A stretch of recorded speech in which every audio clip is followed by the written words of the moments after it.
எங்களுடன் எடப்பாடியார் கோவையை கலக்கும் ஒளிரும் பதாகைகள்.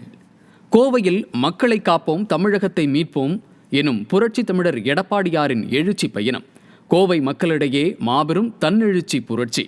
இது திமுகவின் ஜால்ரா கூட்டணி அல்ல, சாதாரண மக்களின் எழுச்சிமிகு கூட்டணி கழக பொதுச் செயலாளர் எடப்பாடியாருடன் என்பதை நிரூபித்து வருகின்றனர் கோவை மக்கள்.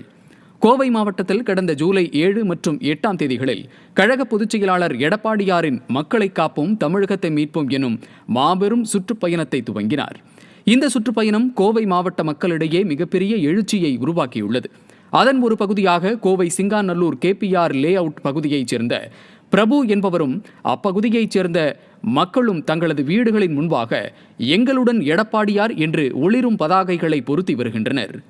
இந்த பதாகைகள் இரவு நேரத்தில் மின்னொளியில் ஜொலிக்கும் விதமாக பொருத்தியுள்ளனர். திமுகவினர் தனக்கு ஜால்ரா அடிக்கும் கட்சிகளை மாபெரும் கூட்டணி என்று விளம்பரப்படுத்தி வரும் நிலையில் எடப்பாடியார் சாதாரண மக்களுடன் கூட்டணியில் உள்ளார் என்பது போன்று மக்கள் தன்னெழுச்சியாக விழிப்புணர்வு ஏற்பட்டுள்ளது. கழக பொதுச் செயலாளர் எடப்பாடி பழனிசாமி அவர்களின் மக்களை காப்போம் தமிழகத்தை மீட்போம் சுற்றுப்பயணத்தின் மாபெரும் வெற்றியாக கருதப்படுகிறது.